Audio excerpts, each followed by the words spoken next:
Baik Bapak Ibu, kita sebelum mulai saya mau bacakan sebuah firman Tuhan, mungkin teman-teman media bisa bantu. Di 1 Raja-Raja 19, ayat yang pertama.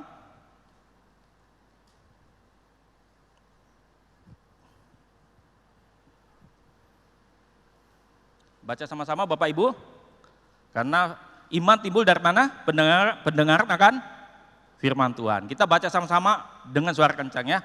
2, 3. Ketika Ahab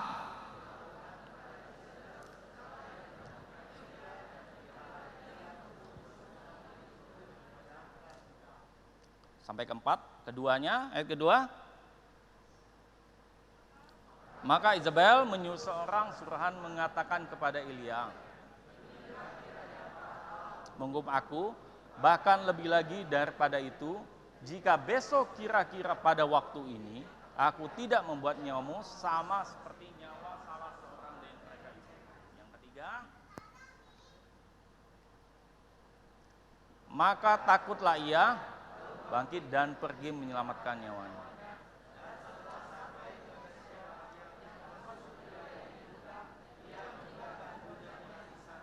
Ayat yang keempat,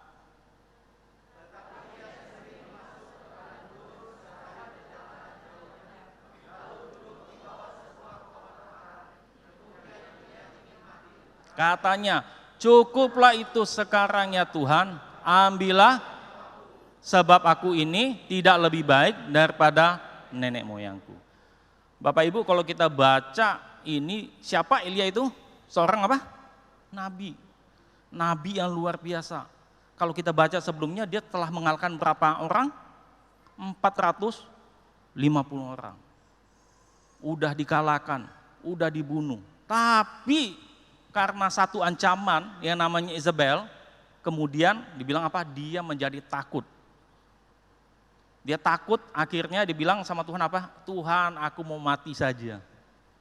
Seorang nabi yang melakukan pekerjaan besar, mujizat telah banyak dilakukan, ternyata Bapak Ibu, dia mengalami apa? Depresi, overthinking, ketakutan.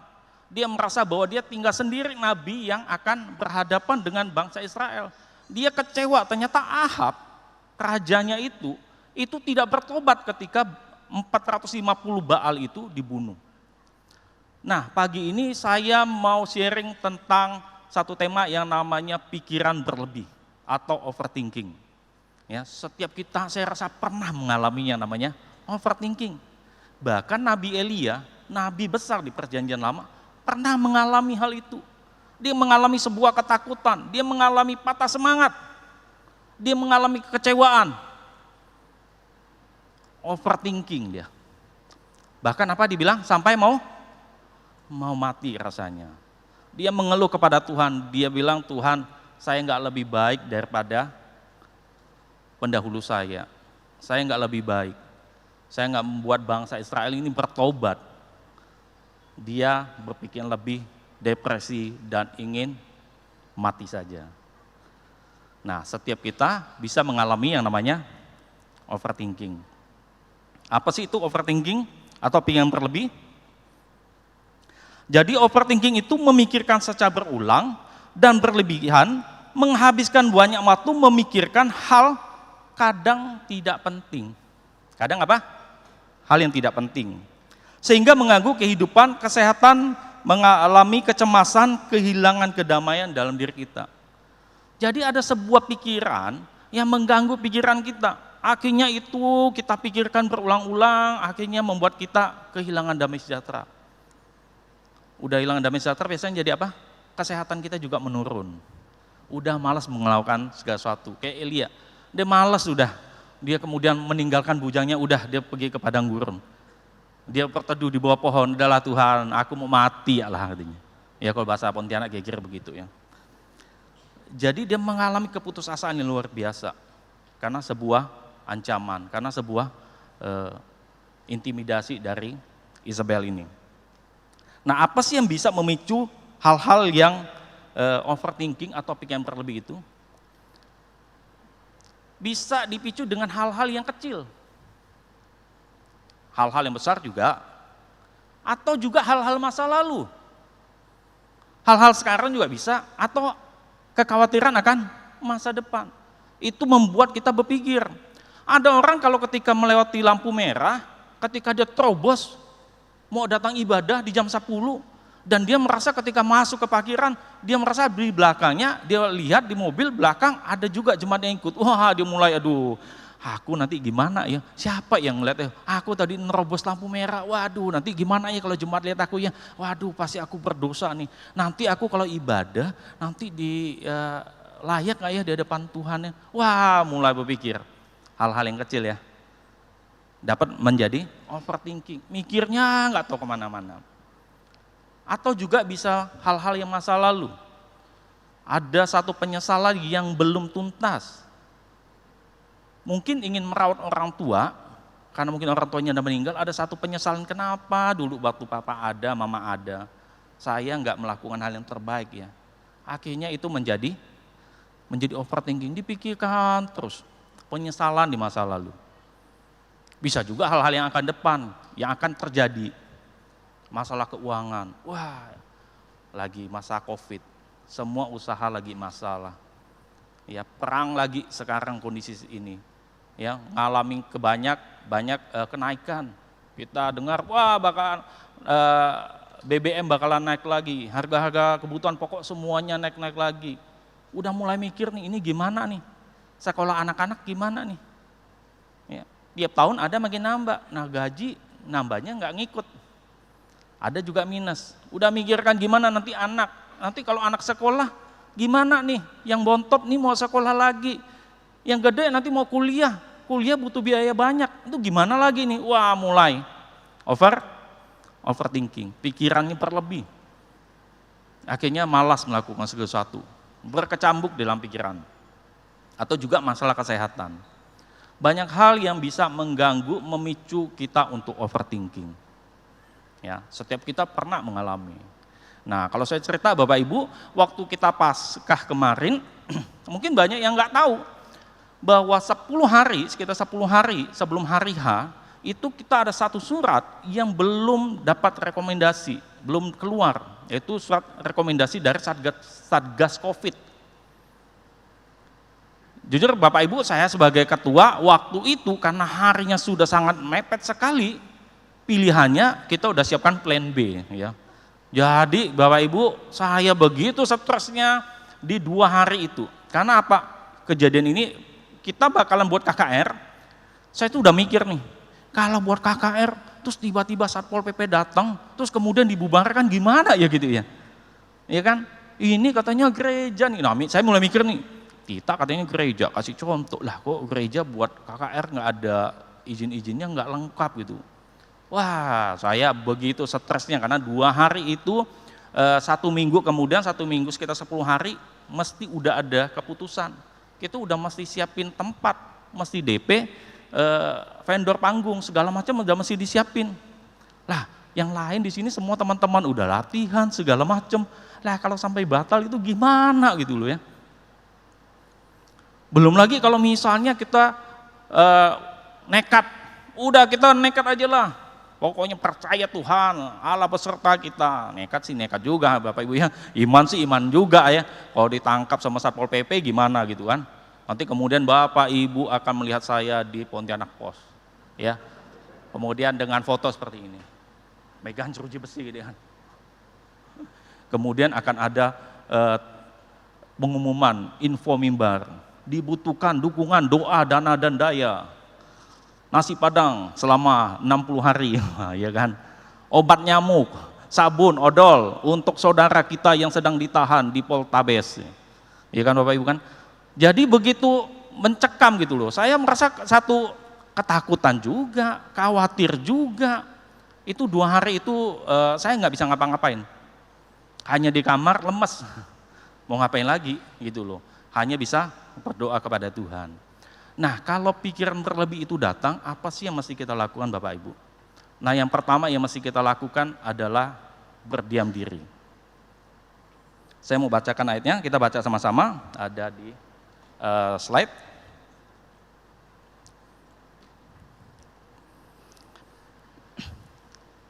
Teman media mungkin bisa bantu slide pertama. Kita baca sama-sama ya.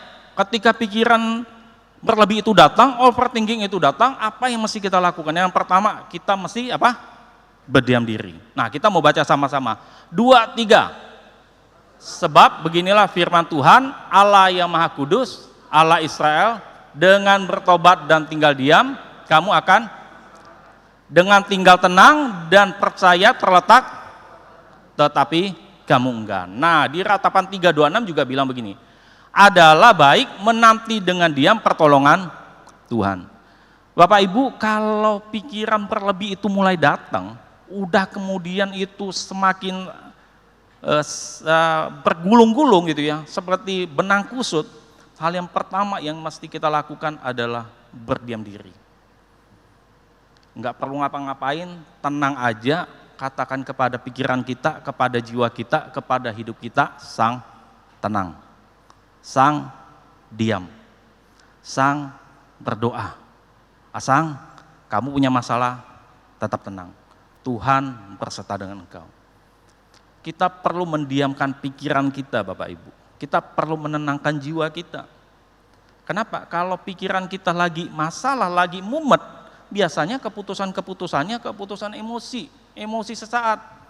Biasanya malah bukan menyelesaikan masalah, makin menambah masalah. Ketika masalah itu datang mengganggu pikiran kita, ada hal-hal yang merasa mengkhawatirkan hidup kita, perlu tenang Bapak Ibu. Perlu diam sejenak. Kita mesti tahu bahwa Tuhan kita lebih besar daripada masalah kita. Karena musuh iman adalah ketakutan. Musuh iman apa? Kekhawatiran. Kita kalau udah takut, udah khawatir, iman kita tuh makin kecil Bapak Ibu. Kita nggak bisa melihat kuasa Tuhan lagi. Pokoknya yang bantu kita itulah yang kita tangkap. Siapa yang bisa bantu kita? Menyelesaikan masalah dengan kebohongan, menyelesaikan masalah dengan dosa lagi. Kita pikir itu jalan cepatnya. Apapun itu biasanya kita akan tangkap. Pokoknya masalah saya selesai. Tapi lupa, menyelesaikan masalah dengan dosa, dengan menimbulkan masalah yang baru. Jadi kita perlu tenang, tenangkan hati, tenangkan pikiran kita mau datang kepada Tuhan. Tuhan, mau Tuhan apa sih? Dengan hal-hal seperti ini, apa yang saya alami, Tuhan mau saya belajar apa sih Tuhan? Ya, kita percaya, kalau kita percaya Dia Immanuel, Allah beserta kita, kita juga percaya bahwa kita selalu dalam pertolongan Tuhan. Kita selalu dalam perlindungan Tuhan. Jadi tenangkan hati kita, tenangkan jiwa kita. Ya, bisa dengan memuji Tuhan, dengan berdoa. Jadi ketika masalah itu datang, yang kemarin itu 2 hari itu saya hanya bisa berdoa Bapak Ibu. Saya hanya bisa menenangkan diri saya bilang Tuhan jadilah kehendak-Mu Tuhan. Tuhan jadilah kehendak-Mu. Kalau ini pekerjaan Tuhan, saya percaya Tuhan pasti yang akan membela saya. Pasti Tuhan akan buka jalan. Pasti Tuhan akan menempatkan orang-orang sekeliling saya yang akan membantu saya. Saya percaya pasti ada rencana Tuhan dalam hidup saya. Nah, kemudian apa yang terjadi? Kita lihat bahwa semuanya berjalan dengan baik. Surat itu kemudian dapat keluar tepat pada waktunya, dibantu dengan teman-teman. Saya bersyukur bahwa Tuhan menempatkan orang sekeliling saya untuk membantu saya menyelesaikan apa yang telah dipercayakan gembala gereja di tempat ini. Nah, ketika pikiran itu datang mengganggu kita, membuat pikiran kita berlebih, hal yang pertama kita lakukan adalah berdiam diri. Bapak Ibu sedang berdiam diri, sedang tidak ada masalah bukan? Semuanya diam, wah jangan-jangan lagi masalah nih Pak, makanya saya berdiam diri ini gitu. Enggak ya? Nah, hal yang kedua yang kita perlu lakukan kalau kita udah berdiam diri adalah kita fokus pada solusi. Fokus pada solusi. Masalahnya keuangan kita masalah, ekonomi kita bermasalah, apa yang mesti kita lakukan? Kita harus fokus pada jalan keluarnya. Banyak orang ketika ada masalah, dia tidak fokus pada solusi, tapi fokus pada menyalahkan diri sendiri ataupun orang lain. Bapak Ibu pernah ngalamin seperti itu? Kalau ada masalah, bukan menyelesaikan masalah, malah ribut sama suami istri, Aku kan udah bilang jangan ambil keputusan itu. Aku kan udah bilang, kamu sih nggak mau dengar, makanya kejadian seperti ini. Kan tadi aku udah bilang, makanya kamu tuh selalu memberontak, selalu nggak tunduk sama saya. Nah, ya kan? Saling menyalahkan. Nggak bisa move on. Fokusnya kepada bukan mencari solusi, tapi fokusnya masalahnya itu. Hal yang menimbulkan masalah. Bapak Ibu, hal yang udah lewat, udah nggak bisa kita perbaiki lagi. Maksudnya ya udah kejadian, udah nggak bisa diapa-apain lagi. Kita bisa memperbaikinya ke depan. Jangan fokus pada masalah lalu, saling menyalahkan atau menyalahkan diri sendiri. Aduh, kenapa ya aku bodoh, kemarin ngambil keputusan seperti itu. Harusnya mah seperti ini, udah dikasih tahu sama PKS, udah dikasih tahu sama gembala, kok aku ambil keputusan seperti ini. Waduh, akhirnya bukan fokus pada solusi, dia fokus pada masalahnya. Nggak bisa move on, ya. Dia berpikir hanya pada masalah-masalah lalunya, menyalahkan orang lain, menyalahkan keadaan. Tidak berpikir menyelesaikan masalah. Oke, masalahnya memang udah muncul, tapi sekarang gimana kita menyelesaikan masalahnya? Jangan berpikir lagi yang ke belakang. Ke belakang kita nggak bisa ngapa-ngapain lagi, Bapak Ibu. Nah, fokus pada pemecahan masalahnya. Terus pemecahan masalahnya gimana nih? Sesuai dengan apa kata Alkitab. Di mana ada kebenaran, di situ ada kemerdekaan. Kalau masalahnya membuat teman kita tersinggung, kalau masalahnya karena konflik, solusinya apa? Alkitab bilang, udah datangin temanmu, minta ampun kalau kita salah. Udah gitu aja. Kalau ternyata memang masalah hutang piutang, udah datangin temanmu, datangin bosmu, udah ngomongin. Solusi, ya. Apa kata Alkitab? Jangan menyelesaikan masalah dengan masalah baru atau dengan dosa lagi. Apa kata Alkitab dengan apa yang sedang kita hadapi? Ya. Makanya kita perlu Bapak Ibu baca firman Tuhan. Kalau itu ketakutan, kita masih baca firman Tuhan. Apa sih yang firman Tuhan katakan tentang ketakutan? Apa sih firman Tuhan katakan misalnya tentang dosa?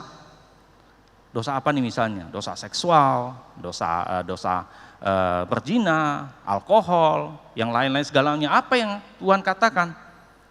Nah, kita lakukan semuanya berdasarkan firman Tuhan.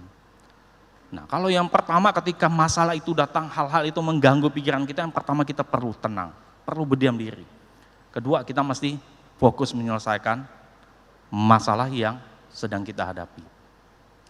Terus yang ketiga adalah kalau kita berdiam diri, fokus, kemudian yang ketiga, actionnya apa? Aksinya apa?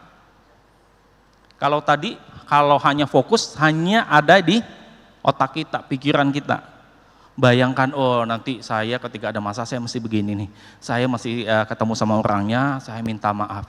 Kalau saya tadi melanggar lampu merah, ya udah, lain kali berarti saya nggak boleh lagi. Saya mesti lebih tenang kalau ada di persimpangan, saya mesti lihat dulu lampunya, kalau memang udah agak-agak kuning, udah nggak boleh nerobos. Kalau perkataan saya menyinggung teman saya, ya udah, lain kali kalau sebelum saya ngomong, saya mesti mikir-mikir dulu nih. Jangan-jangan omongan saya melukai teman saya, melukai orang tua saya, melukai sahabat-sahabat saya. Nah, saya mesti ngomongnya mikir dulu, jangan ngomong dulu baru mikir gitu loh. Nanti banyak orang yang terluka. Nah, yang ketiga itu aksi. Udah tadi dipikirkan, kemudian kita perlu yang namanya melakukan aksi. Dengan apa? Ya tadi, mesti dengan doa. Kita bawa apa yang mesti kita selesaikan itu dengan doa. Kita bawa dalam doa. Tuhan, kondisi ekonomi lagi masalah. Ya, kondisi COVID, ekonomi kayaknya mengganggu keuangan kami. Tuhan, kami mau mulai usaha baru. Bawa itu ke dalam tangan Tuhan. Ya. Atau mungkin kesehatan. Tuhan, kami mau berobat. Kami pingin Tuhan ada kesembuhan. Tuhan, kami bawa ini ke dalam tangan Tuhan. Dokter mana sih Tuhan yang lebih baik, yang cocok buat penyakit kami? Bawa itu ke dalam tangan Tuhan. Doa itu sebagai ucapan atau tindakan kita percaya sepenuhnya kepada Tuhan. Doa sebagai tindakan kita bergantung sekali sama Tuhan, bukan dengan kekuatan kita. Makanya kita perlu berdoa. Kalau di Filipi 4:6-7, saya bacakan Bapak Ibu, janganlah hendaknya kamu khawatir tentang apapun juga, tetapi nyatakanlah dalam segala hal keinginanmu kepada Allah dalam doa dan permohonan dengan ucapan syukur. Damai sejahtera Allah yang melampaui segala akal akan memelihara hati dan pikiranmu dalam Kristus Yesus. Jadi apa yang mengganggu pikiran kita, apa yang sedang kita gumulkan, kita bawa ke dalam tangan Tuhan. Janji firman Tuhan apa? Damai sejahtera Tuhan akan turun atas kita. Kita perlu datang kepada Tuhan. Ya, kita perlu datang kepada Tuhan untuk mendapatkan pertolongan daripada Tuhan. Ingat bahwa Tuhan itu lebih besar Bapak Ibu daripada setiap masalah kita. Hampiri Tuhan, datang kepada Tuhan, ceritakan apa yang menjadi isi hatimu, apa yang menjadi pergumulanmu kepada Tuhan. Nah, yang kedua, kita perlu mencari nasihat. Kita perlu mencari apa? Nasihat. Nasihat ini bisa datang, kita seringkali Bapak Ibu, kalau dulu saya pikir gini, kalau kita berdoa sama Tuhan, Tuhan kasih saya hikmat, tiba-tiba Tuhan besok pagi muncul Tuhan kasih kita hikmat, toing, kemudian besoknya kita jadi lebih pintar. Ya, jadi lebih pintar, lebih berhikmat nih, ngomongnya lebih mantap. Bisa Bapak Ibu, kenapa enggak? Tuhan mau melakukan apa aja bisa. Tapi seringkali Bapak Ibu kita enggak sadar bahwa Tuhan menempatkan orang sekeliling kita menjadi hikmat bagi kita, menjadi penasehat bagi kita. Kita lupa bahwa pemimpin-pemimpin kita ditempatkan Tuhan itu untuk menjadi penasehat buat kita. PKS, gembala, penatua, itu adalah hikmat-hikmat yang Tuhan kasih di sekeliling kita untuk menolong kita. Waktu kejadian Paskah itu, saya udah dalam kondisi galau, saya cerita kepada teman-teman, saya butuh nasihat kepada teman-teman. Saya ceritakan kondisinya seperti ini nih. Saya ceritakan kepada Bapak orang yang saya percaya ada masukan, ada hikmat Tuhan di sana. Dan saya bersyukur bahwa akhirnya semuanya terselesaikan. Ada jalan keluar dikasih. Nah, Bapak Ibu kita perlu nasihat-nasihat dari sekeliling kita. Anak-anak muda, engkau perlu nasihat dari orang tua. Waktu saya muda, sekarang juga masih muda Bapak Ibu, seringkali kita menganggap orang tua kita itu karena nggak berpendidikan, kita lebih berpendidikan, kita anggap nasihat-nasihatnya udah nggak relevan, nggak up to date, nggak sesuai dengan kondisi zaman. Kita lupa bahwa mereka juga punya otoritas atas kita. Kita perlu nasihat. Nah, seringkali anak-anak muda itu melupakan nasihat daripada orang tua yang lebih senior dari dia. Merasa bahwa apa yang menjadi tindakannya itu lebih baik. Minimal Bapak Ibu, teman-teman anak-anak muda, orang tua kita itu pernah muda. Yang kita yang muda belum tentu tua seumuran orang tua kita. Nah, mereka juga pernah mengalami kesulitan-kesulitan. Mungkin nggak seperti kesulitan yang tantangan yang kita hadapi, tapi kita perlu hikmat, kita perlu nasihat daripadanya. Kalau Bapak Ibu baca, orang yang paling berhikmat yang saya tahu adalah Salomo, betul? Nanti Bapak Ibu bisa baca bagaimana si Salomo dan Daud sebagai orang yang berhikmat, seorang raja, tapi dia juga memiliki para penasehat. Orang yang berhikmat punya penasehat. Lah kita dinasehati malah nggak mau, ya kan? Dinasehati malah merasa lebih pintar, lebih hebat. Lebih merasa bahwa penasehat kita yang agung siapa? Google, Mbah Google. Kita merasa bahwa semua nasihat itu ada di Google gitu loh. Lupa Bapak Ibu, bahwa orang sekeliling kita Tuhan tempatkan itu untuk menjadi penasehat buat kita, untuk menjadi hikmat bagi kita. Kita butuh pendapat dia, kita butuh masukan dari dia. Saya beberapa kali cerita tentang kondisi teman-teman di Komsel saya, bagaimana mereka mengalami hal yang luar biasa dalam keluarga mereka, Nah, ketika dalam komsel kita kasih nasihat sesuai dengan firman Tuhan. Ketika pulang ke rumah, ketemu teman-temannya, wah dikasih nasihat dunia. Ya, nanti datang komsel lagi, 2 minggu lagi, wah kita kasih nasihat-nasihat dalam sesuai dengan kebenaran firman Tuhan, wah semangat Bapak Ibu ya. Tapi waktu pulang, wah lemes lagi, karena nasihat dunia. Udahlah nggak usah, tinggalkan. Ngapain lagi kamu mau seperti ini? Ya masa depanmu masih ada. Nah, tapi waktu kumpul sama kita, wah iya, percaya sama Tuhan, bahwa Tuhan akan pulihkan keluarga ini, Tuhan akan pulihkan semuanya. Nah, ketika dia tetap bertahan dengan prinsip firman Tuhan, Tuhan memberkati. Ya. Jadi semuanya Tuhan pulihkan. Saya bersyukur melihat bahwa bagaimana keluarga ini dipulihkan Tuhan. Perlu nasihat-nasihat Bapak Ibu. Kita perlu masukan daripada orang sekeliling kita untuk membuat sebuah keputusan yang tepat. Ya. Kemudian dimulai dari hal yang kecil. Mulailah dari hal-hal yang kecil Bapak Ibu. Nah seringkali kalau kita punya masalah, kita pingin masalah kita itu langsung selesai. Kita doa, besoknya langsung selesai. Tapi Tuhan mau ngajar kita untuk belajar dari hal-hal yang kecil. Waktu kuliah, saya diajarkan sama satu dosen saya untuk menulis sebuah esai lah ya, kalau sekarang mungkin karangan. Jadi kita disuruh buat gunting sebuah clipping, sebuah foto di koran, semuanya mesti bawa, kemudian disuruh menceritakan kejadian di foto tersebut. 2 halaman sepak bola, enggak ya, 2 halaman folio, segede gini aja Bapak Ibu ya. Kalau dikasih sebuah botol begini,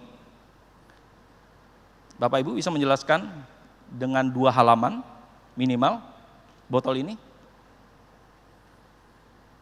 Mungkin kalau yang udah biasa mungkin ya gampang menulisnya, wah mungkin berhalaman-halaman. Nah kalau kami waktu itu bingung, yang kita ingat apa? Kalau waktu sekolah, kalau mengarang apa? Pada suatu hari, betul ya? Pada suatu hari, diingat gitu. Jadi waktu disuruh nulis kita bingung semuanya. Dimulainya dari mana? Udah belum? Belum. 5 menit, 10 menit, udah belum? Belum. Kata depannya aja nggak tahu nih, mau nulis apa ya gitu. Nah dosen saya ngajarnya gini, kamu lihat fotonya, kamu lihat ini gambarnya, apa yang ada di otak kamu, apa yang ada di pikiran kamu, tuliskan semuanya itu. Biar acak-adut tulis aja, nggak usah pusing, apa yang ada ditulis aja. Wah kan jadi nulisnya banyak nih, wah air ini tingginya 20 cm, bentuknya begini, ada tulisan Nestle, ada tulisan Pure Life, semuanya ditulis. Semuanya ditulis aja. Nah kemudian acak-adut Bapak Ibu ya. Nah habis itu dibaca ulang. Oh ini salah nih harusnya, ya ini di depan. Wah ini salah nih harusnya kok ngulang ya katanya. Wah ya disalah ini hapus aja. Wah ini ditambah naikkan ke atas. Wah ini kayaknya masih di bawah. Nah seperti itu Bapak Ibu. Jadi kemudian makin lama kita semakin gampang menulisnya. Ya. Jadi mau 2 halaman, mau 3 halaman pun bisa. Jadi apa yang ada di pikiran kita tuliskan aja. Dimulai dengan hal yang kecil. Ya. Dituliskan aja, dimulai aja dari hal-hal yang kecil. Ada yang bilang begini, ketika kita ada sebuah masalah, ada pekerjaan, ketika kita memulai aja, itu 50% udah selesai masalah kita. 50% sudah selesai. Masalahnya kalau kita nggak melangkah, nggak selesai nih. Mulai hal-hal yang kecil dulu. Saya bertobat itu tahun 95-96. Pertobatan saya waktu itu di Jakarta, dan satu kerinduan saya waktu itu bagaimana keluarga saya, papa mama saya itu terima Tuhan Yesus. Jadi itu pergumulan saya itu. Jadi udah tiap tahun, awal tahun, akhir tahun, aduh Tuhan, keluarga saya kok belum bertobat. Kalau kumpul sama teman-teman, papa mamanya kok udah bertobat, kok saya belum ya.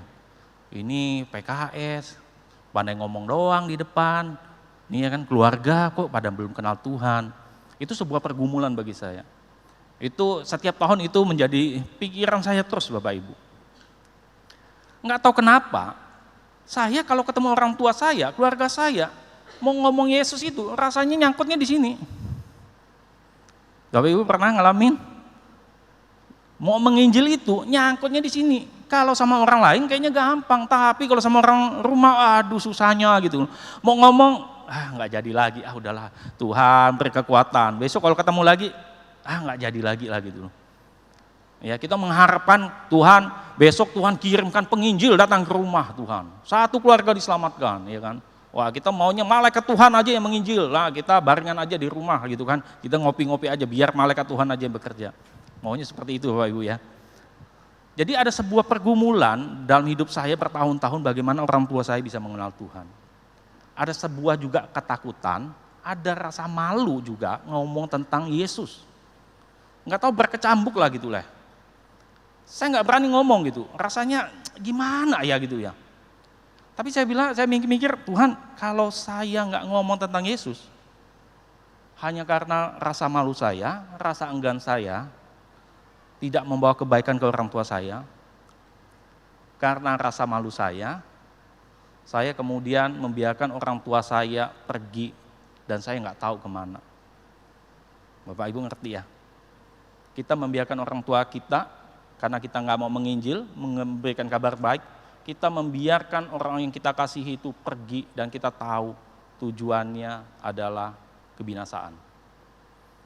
Saya bilang, Tuhan, saya nggak mau karena rasa malu saya, orang tua saya itu kemudian kehilangan keselamatan daripada Tuhan. Wah, bergumul Bapak Ibu. Ya. Rasanya sederhana, simple, tapi waktu dilakukan sulit. Nah, waktu itu ya saya, kalau ke rumah papa saya, kalau mau ngomong rasanya malu lagi ya. Akhirnya ya udahlah ngomonglah tentang Yesus. Ya, kasih tahu tentang Yesus. Wah, langka sekali. Ngomong tentang Yesus dikit. Habis itu pulang mulai introspeksi. Tadi gimana ya? Kayaknya masih belum nih. Wah, besok-besok lagi. Tapi langkah pertama menentukan langkah selanjutnya Bapak Ibu. Langkah kecil menentukan langkah selanjutnya. Yang kedua itu lebih gampang dibandingkan yang pertama. Yang ketiga makin lebih gampang lagi. Yang keempat, yang kelima. Akhirnya saya udah tantang mama saya, papa saya untuk berdoa untuk terima Tuhan Yesus waktu itu. Nah, nggak sampai di situ. Saya pikir orang tua saya ini kan orang tua, nanti gimana ya? Maksudnya pertumbuhan rohaninya gimana? Saya kan nggak tinggal sama mereka gitu loh. Nah, luar biasanya Bapak Ibu, di dekat tempat saya, tempat mama saya itu ada sebuah gereja kecil. Nah, luar biasanya ada jemaat yang di gereja kecil itu yang punya, mereka punya pelayanan sosial ya. Jadi itu dia bawa mama saya, yang mama saya waktu itu agak sulit berjalan. Itu dorong pakai kursi roda gitu Bapak Ibu. Ya mungkin dari sini mungkin sampai ke ujung lah ya. Mungkin sampai ke Flamboyan situ. Beda sekitar 3 gang. Itu kalau mau ibadah, mama saya itu didorong ke sana. Bukan sampai situ aja, kemudian mama saya dibaptis di sana. Saya bersyukur sekali gitu loh. Kemuliaan bagi Tuhan Bapak Ibu. Nah, waktu itu nggak lama, tahun 2019 ya, awal-awal COVID, mama saya kemudian meninggal. Saya pikir, Tuhan ini gimana ya, mama saya belum tahu ini kondisinya gimana gitu loh ya kan. Nah, ketika mama saya meninggal itu, malamnya saya ditelepon sama seseorang, saya nggak tahu nih, nggak ada nomornya, siapa, saya pikir kan saya nggak ada save. Ternyata yang telepon saya itu pendeta yang membaptis mama saya. Dia bilang gini, Sang katanya, ini pendeta Pak Bakrili, ya di Rahamid itu. Dia bilang, saya yang baptis mamamu, tenang aja, mamamu udah di surga bersama Tuhan. Waduh, saya merasa Tuhan meneguhkan apa yang menjadi pergumulan saya. Ya, jadi malam itu dia telepon saya dan mengingatkan bahwa mama saya bersama dengan Tuhan. Nah, saya bersyukur sekali dengan sebuah tindakan kecil itu bisa berdampak besar. 2 tahun lalu akhirnya papa saya juga bersama cece saya juga ada dibaptis Bapak Ibu. Saya melihat bagaimana sebuah tindakan kecil itu bisa menyelamatkan orang. Jadi dimulailah dengan tindakan kecil. Tindakan kecil itu berdampak besar. Jadi jangan pikir, wah tindakan ini yang kecil, enggak Bapak Ibu. Bisa banget berdampak besar. Nah, yang kemudian mulai dari kecil terus tindakan harus selaras dengan firman Tuhan. Hidup kita adalah bagaimana menjadikan Yesus itu sebagai Tuhan dan Juru Selamat kita. Jadi lakukan semuanya, apapun solusinya itu harus selaras dengan firman Tuhan. Pertama, ketika ada masalah, pikiran itu mengganggu kita, berdiam diri, fokus pada masalah, menyelesaikan masalah, jangan pada penyebab masalah, mesti move on. Yang ketiga tadi adalah aksinya. Nah, yang keempat adalah bersyukur. Bapak Ibu, kita mesti bersyukur kepada Tuhan apapun yang terjadi dalam hidup kita. Amin. Bersyukur itu adalah sebuah tindakan bahwa kita mempercayakan hidup kita kepada Tuhan dengan sepenuh-penuhnya. Bersyukur itu sebagai ungkapan hati kita bahwa kita bergantung sepenuhnya kepada Tuhan. Nah, kita mau baca di Mazmur 23.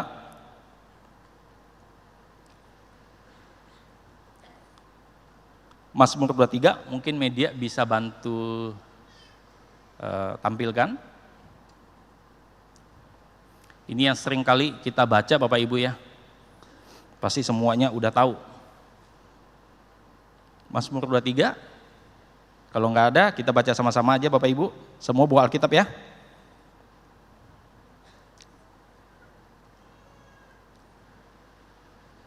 Oh, ini udah. Kita baca sama-sama Bapak Ibu. 2, 3. Mazmur Daud, Tuhan adalah gembalaku, takkan kekurangan aku. Kemudian, ia membaringkan aku di padang ia membimbing aku ke air yang tenang.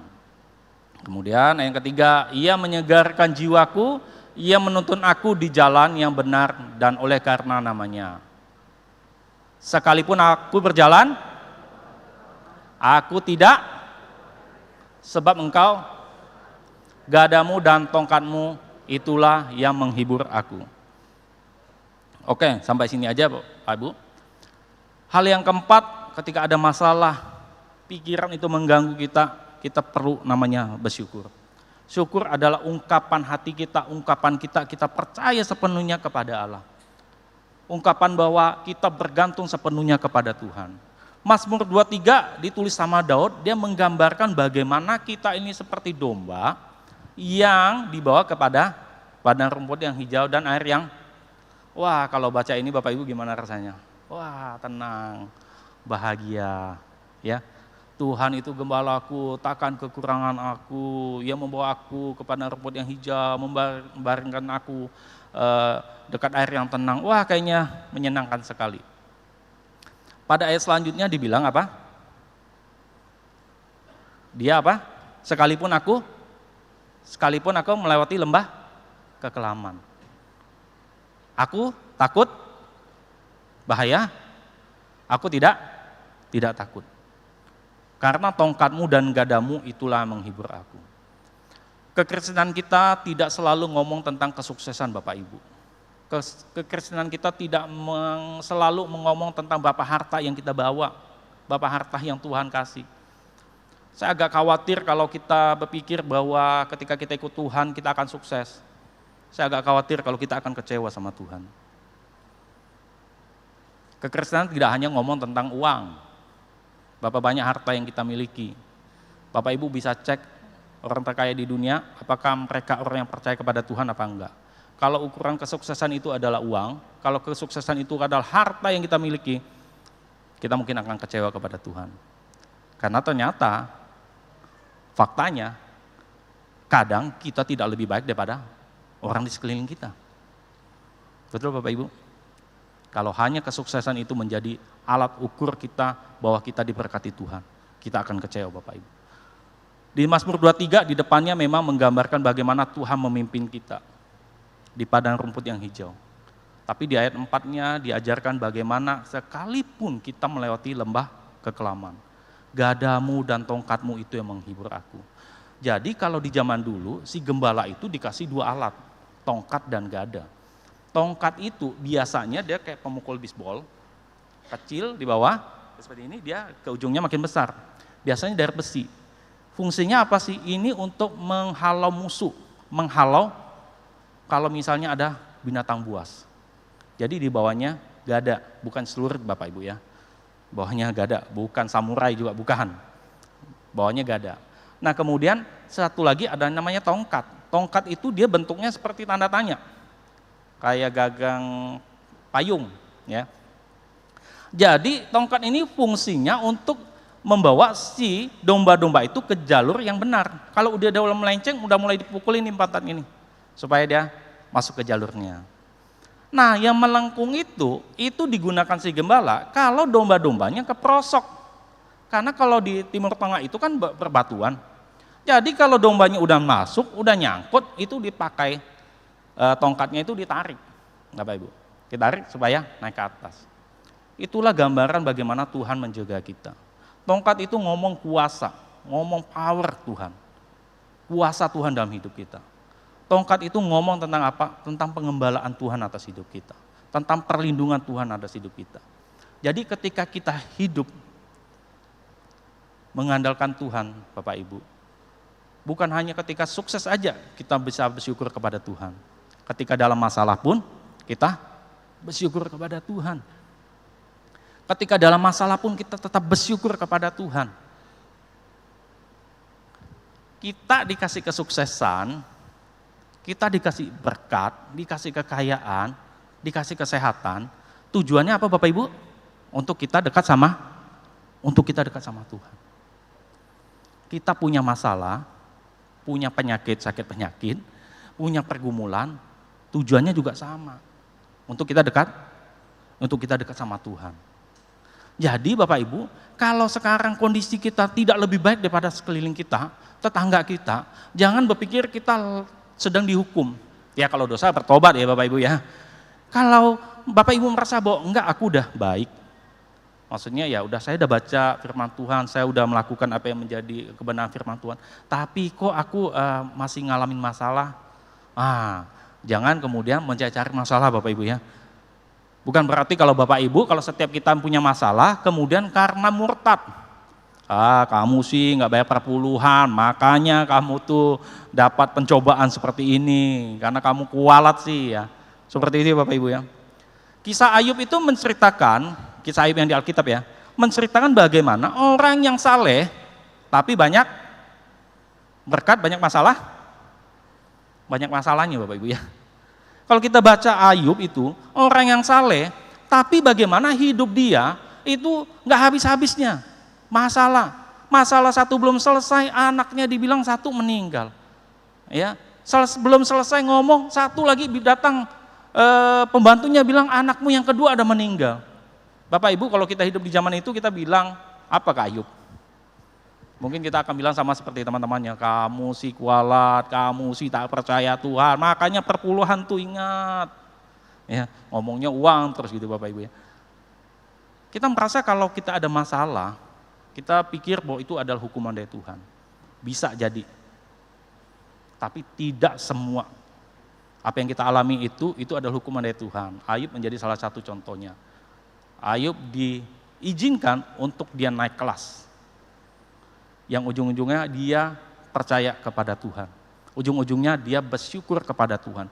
Jadi ketika kita ngalamin masalah, tujuannya apa Bapak Ibu? Tujuannya supaya kita mengalami Tuhan. Kita punya uang, punya harta, tujuannya apa? Supaya kita juga memuliakan Tuhan. Jadi enggak penting masalah status kita. Apakah kita kaya, apakah kita miskin, tujuannya apa?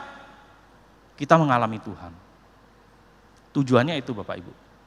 Nah, jangan merasa bahwa kalau kita lagi, kok usaha aku begini-begini aja sih, enggak seperti tetangga. Enggak masalah Bapak Ibu, yang penting hati kita melekat kepada Tuhan. Bukan berarti kemudian kita enggak belajar, kita masih terus belajar ya. Tadi ada nasihat-nasihat dari teman-teman kita, ada nasihat-nasihat dari yang lain. Amin Bapak Ibu. Paulus pernah menulis sebuah kejadian di 2 Korintus 12 ayat yang ke-8 sama 9. Kalau Bapak Ibu pernah dengar seperti ini. 3 kali aku berdoa kepada Tuhan karena ada duri dalam dagingku, ada utusan iblis yang mengocoh aku. Betul Bapak Ibu pernah dengar ayat itu? Udah 3 kali Paulus berdoa kepada Tuhan. Tuhan gak jawab Bapak Ibu. Jawab, bukan gak jawab, jawab. Tapi jawabannya beda. Jawabannya yang ke ayat 19. Tetapi jawab Tuhan kepadaku, cukuplah kasih karuniaku bagimu, sebab justru dalam kelemahanlah kuasaku menjadi sempurna. Sebab itu terlebih suka aku bermegah dalam kelemahanku, supaya kuasa Kristus turun menaungi aku. Dalam beberapa terjemahan, duri dalam daging itu diterjemahkan sebagai penyakit. Jadi Paulus itu berdoa kepada Tuhan supaya penyakitnya itu diangkat. 3 kali dia berdoa. Paulus itu banyak melakukan mujizat, tapi dia ternyata punya duri dalam daging, punya penyakit dalam dirinya. Dan Tuhan tidak menyembuhkannya. Supaya apa? Tuhan bilang supaya kuasaku semakin nyata, kuasaku semakin sempurna. Ketika kita punya masalah Bapak Ibu, bukan berarti Tuhan sedang menghukum kita. Tuhan izinkan itu supaya kita semakin mengenal kuasa Tuhan. Kembali lagi, kasihilah Tuhan Allahmu dengan segenap hatimu, dengan segenap jiwamu, dengan segenap akal budimu, dengan segenap kekuatanmu. Mengasihi Tuhan bukan dalam kondisi kita kaya raya, diberkati, banyak harta. Tapi dalam kondisi apapun, bahkan dalam kondisi yang gak nyaman, bahkan dalam kondisi kita dalam tekanan, dalam ketidaknyamanan, dalam ketidakberdayaan, kita mau mengasihi Tuhan dengan segenap hati kita. Saya undang Bapak Ibu bangkit berdiri, saya mau akhiri firman Tuhan.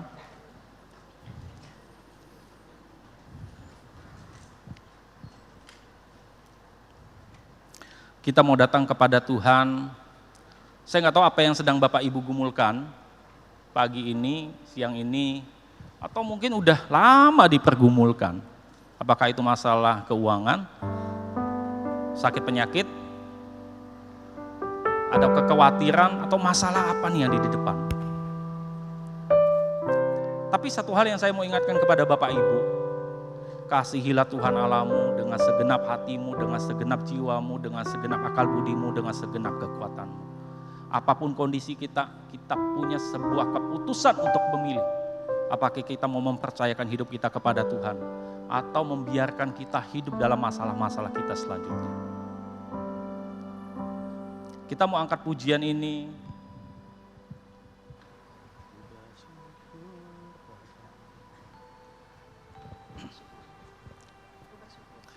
Kita mau angkat pujian ini dengan lembut. Kita mau hampiri Tuhan.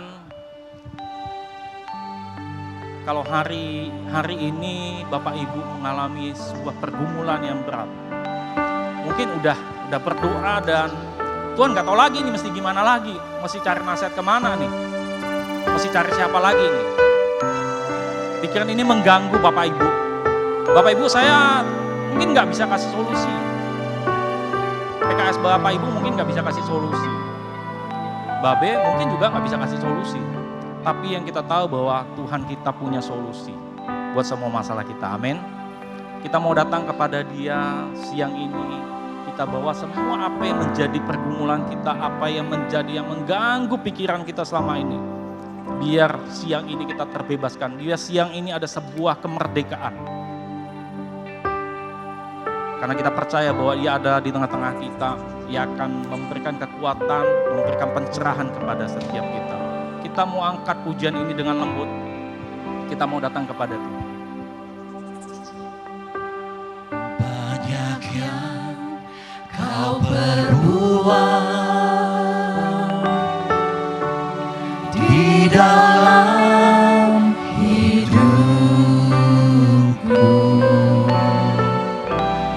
Rancangan indahmu terjadi di hidupku.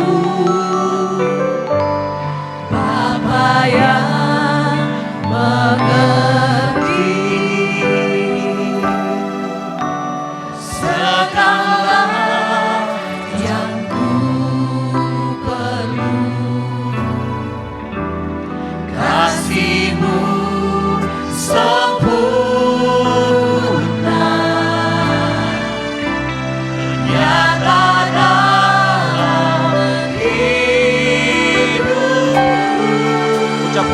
bersyukur kita kepadanya.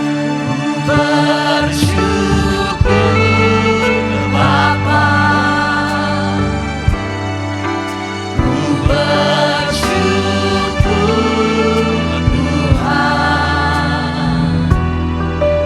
buat kasih setiamu di dalam hidupku. Ku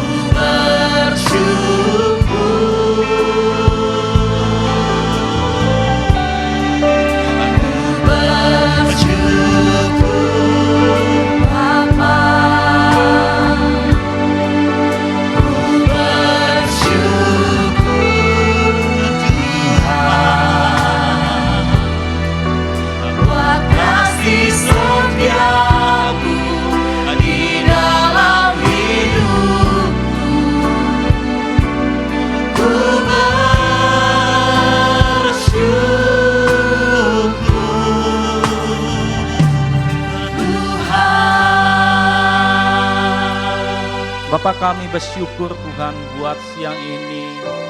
Kami bersyukur buat hidup kami. Kalau kami ada hari ini itu karena kasih-Mu, karena kebaikan. Tuhan, hamba-Mu berdoa buat setiap kami jemaat. Biar setiap kami mulai hari ini Tuhan menaruh Engkau sebagai Tuhan dan Juru Selamat kami secara pribadi. Kami mau katakan Engkaulah Tuhan kami, Engkaulah Allah kami dalam kondisi apapun Tuhan. Dalam kondisi baik, kondisi yang gak baik sekalipun Tuhan. Bahkan ketika kami mengalami lembah kekelaman Tuhan, satu hal yang Kau janjikan bahwa Engkau tak pernah meninggalkan kami, bahwa Engkau selalu Tuhan ada bersama kami. Tongkat-Mu dan gadamu Tuhan yang menghibur kami. Kaulah Allah Immanuel, Allah yang beserta kami. Tuhan, hamba-Mu berdoa buat jemaat-Mu, biar setiap kami yang mengalami pergumulan Tuhan, yang mengalami pikiran yang berlebih Tuhan, siang ini ada jalan keluar daripada Tuhan, ada pertolongan daripada Tuhan. Tuhan yang sendiri, Tuhan yang memulihkan setiap kami, yang memberikan jalan keluar pada setiap kami, memberikan kekuatan pada setiap kami untuk kami boleh menanggungnya. Karena kami tahu Tuhan, apapun yang kami alami tidak pernah Tuhan melebihi kekuatan kami, Tuhan. Bahwa Engkau Allah kami turut bekerja mendatangkan kebaikan bagi setiap kami. Terima kasih buat siang ini Tuhan. Kami berdoa Tuhan, biar sungguh Tuhan hidup kami selalu Tuhan berpaut pada Engkau. Hidup kami semakin hari semakin diubahkan serupa dengan Kristus. Terima kasih Bapa, terima kasih Tuhan.